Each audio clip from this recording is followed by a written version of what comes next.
गुरुवर रविंद्रनाथ टैगोर, चैतन्य महाप्रभु, नेताजी सुभाष चंद्र बोस, रामकृष्ण परमहंस, स्वामी विवेकानंद एवं और अनेक महान पुरुष विरेचेन अमार भाग्यो जे आमे यही माटी ते एससी आपना देर काछे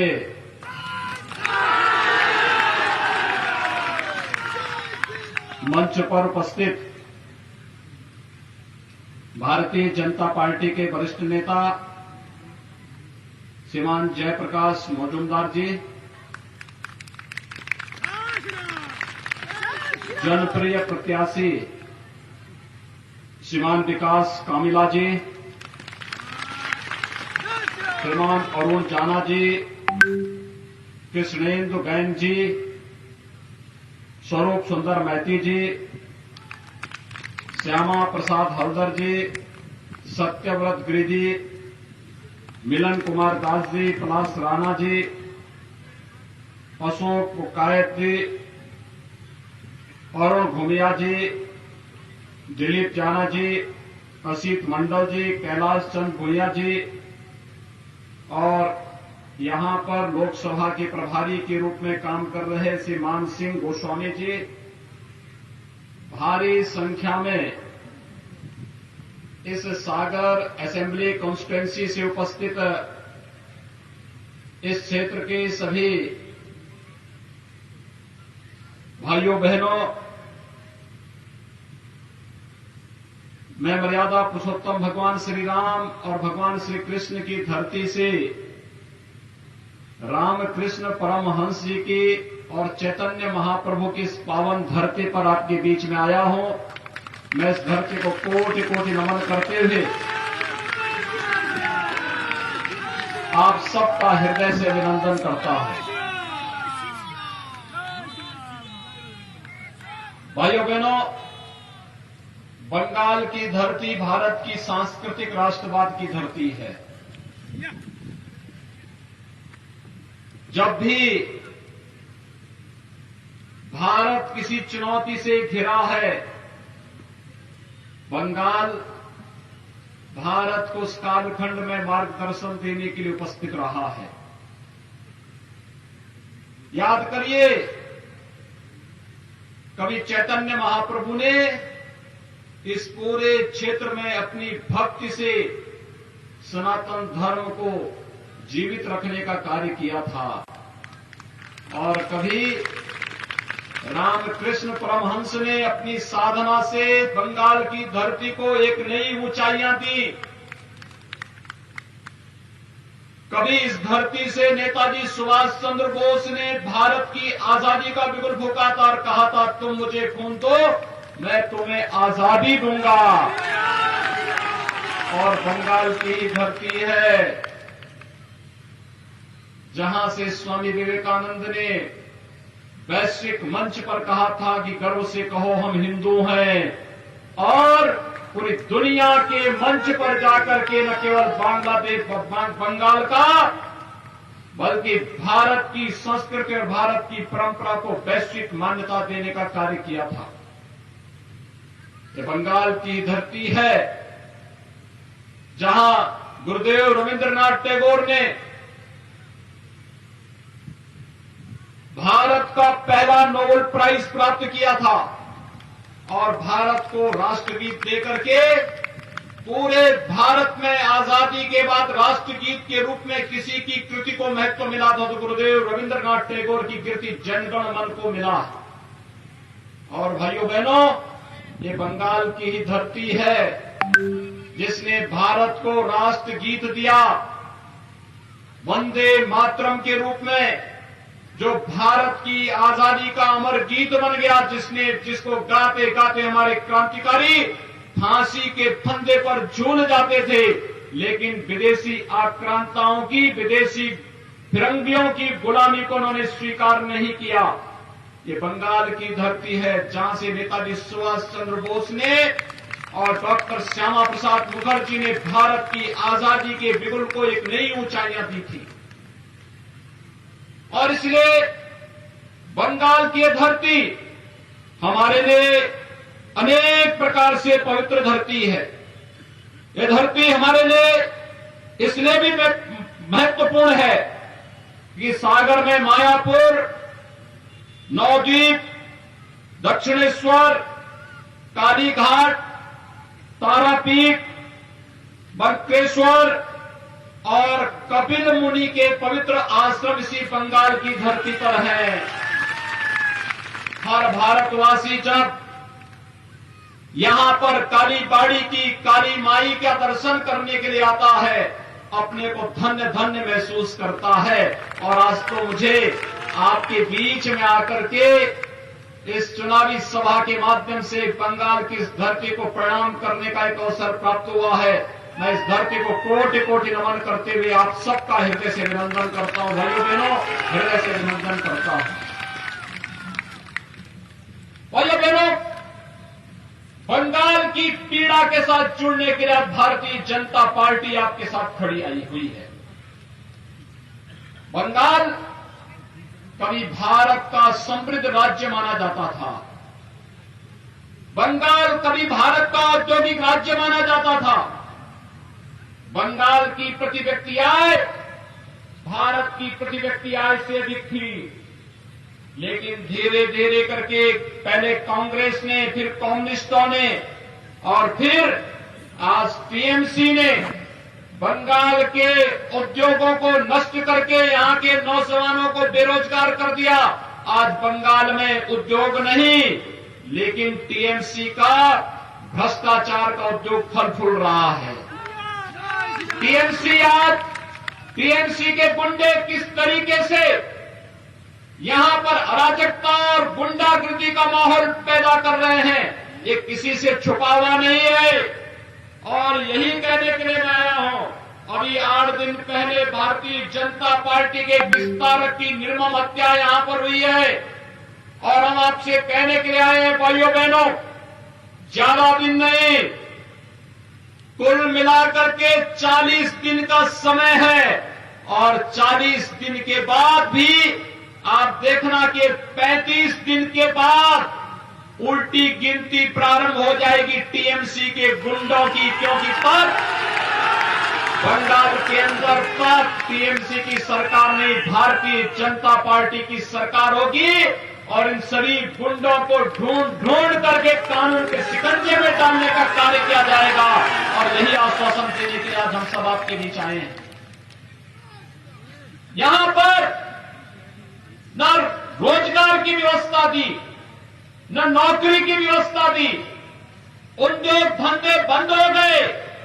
टीएमसी के गुंडे तोलाबाजी करके विकास के लिए आने वाले पैसे को जबरन हड़पने का काम करते हैं। और यहां की जनता विकास के नाम पर देखती रह जाती है। विगत वर्ष यहां पर एक साइक्लोन आया था।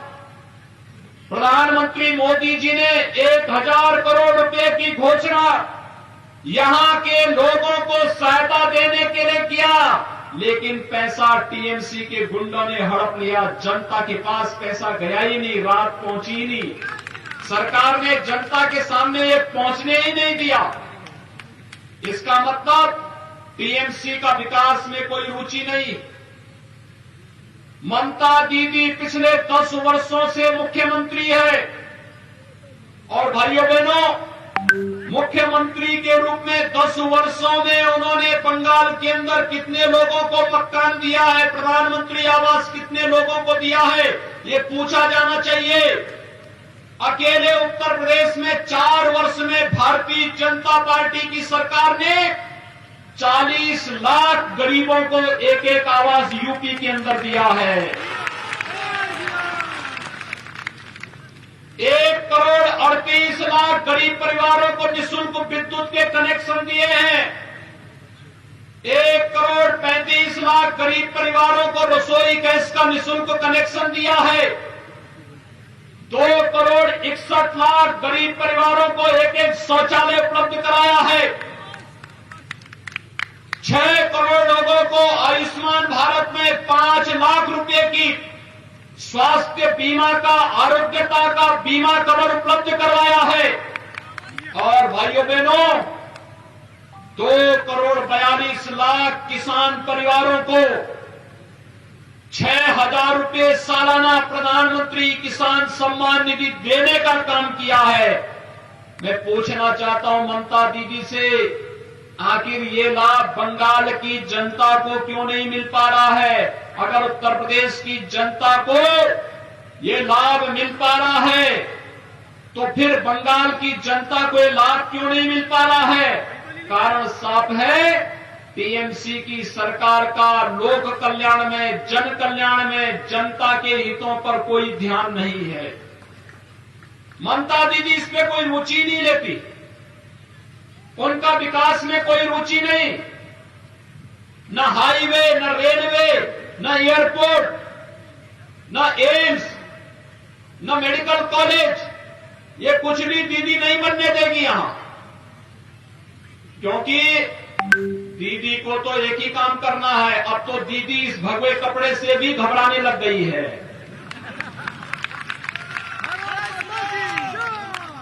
ममता दीदी को मालूम होना चाहिए ये भगवा भारतीय संस्कृति का प्रतीक है। आप सामने देख रहे होंगे भवन, और सामने एक और भवन, ये भी भगवे रंग से रंगे हुए हैं। ये भारतीय परंपरा की प्रतीक है। यही भगवा था जिसे लेकर के चैतन्य महाप्रभु भक्ति का गीत गा करके गली गली में जाकर के भक्ति का संदेश देकर के व्यापक जन जागरूक करके उस कालखंड में बंगाल को बचाने का काम किए थे। यही भगवा था जिस भगवे को पहन करके स्वामी विवेकानंद ने वैश्विक मंच पर जाकर के कहा था, गर्व से कहो हम हिंदू हैं, और हिंदू धर्म और संस्कृति की अलग दुनिया के अंदर बताने का काम किया था। यही भगवा है। जब सूर्य देव उगते हैं, इसी भगवा लालिमा के साथ वह एक नई जीवंतता हमें प्रदान करते हैं। और यही तो भगवा है। जैसे हम जब अष्टमी के दिन मां काली की पूजा करते हैं तो मां काली को भी यही हम अर्पित करते हैं, भगवा की परंपरा पर। और अब तो ममता दीदी को भगवा से भी चिढ़ हो गई और वह भगवान राम से भी चिढ़ने लग गई है। अब वो कहती है कि जय श्री राम नहीं बोला जाना चाहिए। ममता दीदी को मालूम होना चाहिए कि उत्तर प्रदेश के अंदर भी एक सरकार थी, वह भी जय श्री राम के नारे को बैन करना चाहती थी। उत्तर प्रदेश की जनता ने उस पार्टी की जबान को बंद कर दिया है और आज उत्तर प्रदेश के अंदर भारतीय जनता पार्टी की सरकार है। जब भी श्री राम के जय जयकार करने पे कोई सरकार रोक लगाएगी तो जनता भाजपा को फिर सत्ता में लेकर के आएगी। और यही तो हम कहने के लिए आए हैं। बंगाल के अंदर हर एक ओर से एक ही आवाज आ रही है और वह आवाज है कि भाजपा भाजपा भाजपा। मोदी जी के नेतृत्व में आज पूरा भारत एक भारत श्रेष्ठ भारत की परिकल्पना को साकार कर रहा है। आखिर इसी बंगाल की धरती पर तो डॉक्टर श्यामा प्रसाद मुखर्जी जी का जन्म हुआ था और डॉक्टर श्यामा प्रसाद मुखर्जी ने इसी बंगाल की धरती से एक नारा दिया था और वह नारा दिया था, एक देश में 2 प्रधान 2 निशान 2 विधान नहीं चलेंगे। जब जम्मू कश्मीर के अंदर कांग्रेस की कुटिल नीति के कारण भारत के संविधान में धारा 370 जोड़ने की कुत्सित चेष्टा हुई थी, उसके खिलाफ किसी ने आवाज उठाई थी। तो बंगाल की धरती पर पैदा हुए महान सपूत डॉक्टर श्यामा प्रसाद मुखर्जी ने उसके खिलाफ आवाज उठाई थी। और भाइयों बहनों, डॉक्टर मुखर्जी के उस सपने को साकार करने का काम किया है प्रधानमंत्री मोदी जी ने और गृह मंत्री अमित शाह जी ने, जिन्होंने कश्मीर में धारा 370 समाप्त करके आज जम्मू कश्मीर के अंदर एक व्यवस्था बना दी है कि अगर 24 परगना क्षेत्र के नौजवान भी जम्मू कश्मीर में जमीन खरीदना चाहेंगे तो उनको वहां पर इसकी पूरी स्वतंत्रता होगी, कोई इसे रोक नहीं सकता है। भाइयों बहनों, आज देश के अंदर आतंकवाद के खिलाफ लड़ाई कैसे लड़ी जानी चाहिए, ये लड़ाई को लड़ने का कार्य प्रधानमंत्री मोदी जी के नेतृत्व में देश लड़ रहा है। पाकिस्तान भारत के अंदर घुस करके पहले आतंकी घटनाओं को अंजाम देता था, लेकिन आज जब भारत के बहादुर जवान पाकिस्तान के अंदर घुस करके सर्जिकल स्ट्राइक को अंजाम देते हैं, आतंकी कैंपों को नष्ट करते हैं, तो पाकिस्तान की भी झिग्गी बन जाती है। पाकिस्तान भी आज वहां पर अब स्वयं बचाव की मुद्रा में खड़ा होता है और यह कार्य करके दिखाया है भारतीय जनता पार्टी की मोदी जी के नेतृत्व की सरकार ने। जब दोनों सरकारें एक होती हैं, केंद्र की सरकार और प्रदेश की सरकार, तो डबल इंजन का काम करती है। डबल इंजन, ये डबल इंजन, केंद्र में मोदी जी और बंगाल में भी बीजेपी, ये जब दोनों एक साथ चलेंगे तो बंगाल के अंदर विकास चलेगा, नौजवानों को रोजगार और नौकरी मिलेगी, किसानों को किसान सम्मान निधि मिलेगा, माताओं और बहनों को भी सम्मान मिलेगा, मकान मिलेगा, आवास मिलेगा, जन सुविधाओं का लाभ मिलेगा, गरीबों को राशन मिलेगा, मछुआरों को प्रधानमंत्री किसान सम्मान निधि की तर्ज पर एक सम्मान निधि देने का कार्य होगा और सागर के तटवर्ती क्षेत्रों में रहने वाले लोगों को उनकी बुनियादी सुविधाओं का लाभ मिलकर के उनकी आजीविका को सुरक्षित करने का कार्य होगा। और यही तो भारतीय जनता पार्टी आप सबसे कहने के लिए आई है। ये ममता दीदी नहीं करेगी। लोक कल्याण में, जन कल्याण में, विकास में उनकी रुचि नहीं है। वो तो अब भाई भतीजेवाद में पड़ गई है और भाई भतीजेवाद के कारण अब ममता दीदी का विकास में कोई रुचि भी नहीं रह गई है। अराजकता का एक नया तांडव पैदा करना चाहती है। 2 वर्ष पहले पंचायत चुनाव में कितनी हिंसा हुई थी बंगाल के अंदर, लोगों को नामांकन तक नहीं करने दिया गया था। लेकिन आज मैं आपसे इस बात के लिए आश्वासन देने के लिए आया हूं, भाइयों बहनों, आप भारतीय जनता पार्टी का समर्थन करिए। भारतीय जनता पार्टी आपकी सुख समृद्धि और उज्जवल भविष्य के साथ कदम से कदम मिलाकर के भारतीय जनता पार्टी का कार्यकर्ता आपके साथ मिलकर के कार्य करेगा। और यही आश्वासन देने के लिए आज हम सब आपके बीच में यहां पर आए हैं कि भारतीय जनता पार्टी ने श्री विकास कामिला को अपना प्रत्याशी बना करके इस सागर असेंबली कॉन्स्टिट्यूंसी से आपके बीच में उतारा है। श्री विकास कामिला आपके बीच के एक जुझारू प्रत्याशी है। इन्होंने आपके बीच में संघर्ष किया है। इन्होंने यहां पर आकर के आपके हितों के लिए कार्य किया है और ये आने वाले समय में भी बंगाल के अंदर भारतीय जनता पार्टी का कमल चुनाव चिन्ह को लेकर के भारतीय जनता पार्टी को विजयी बनाने के लिए आज आपके बीच में यहां पर उपस्थित हुए हैं। मैं आप सबका आह्वान करूंगा, आप लोग सभी श्री विकास कामिला को समर्थन देंगे। सभी लोग सहमत हैं? इधर भी सभी लोग मेरे साथ बोलेंगे, दोनों हाथ ला करके मेरे साथ बोलेंगे। इधर